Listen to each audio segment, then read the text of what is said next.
Après ce détour par l'acte créateur de Dieu, la question de départ se pose de manière forcément nouvelle. Donc, ce que Dieu a attelé ensemble, que l'homme ne sépare, Marc 19. Si un homme partage avec une femme la même humanité, alors il ne peut exercer sur elle le pouvoir de renvoi.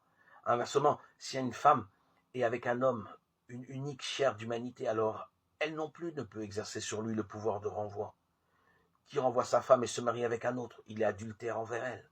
Et si elle renvoie son mari et se marie avec un autre, elle est adultère envers lui. Marc 10, 11, 12. On fait souvent remarquer que cette originalité de l'évangile de Marc vient de ce qu'il était destiné à un milieu culturel où le droit romain autorisait également la répudiation d'un homme par une femme. Pour éclairante que soit cette remarque, elle ne rend pas compte de la dynamique que Jésus attache au chemin à faire derrière lui. Dans l'évangile de Matthieu, Jésus clôt ainsi le débat. Qui renvoie sa femme, sauf en cas de concubinage, et se marie avec une autre, il est adultère. Marc 19, 9. Matthieu 19, 9.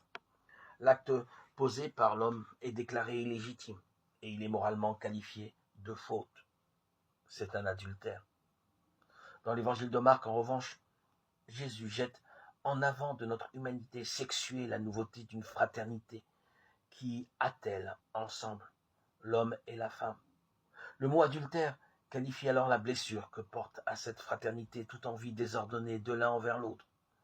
Dans cette perspective, la question n'est pas de savoir à partir de quand on est adultère ou à quelles conditions on peut prendre des libertés avec sa femme. Il convient de se demander si on est adultère envers quelqu'un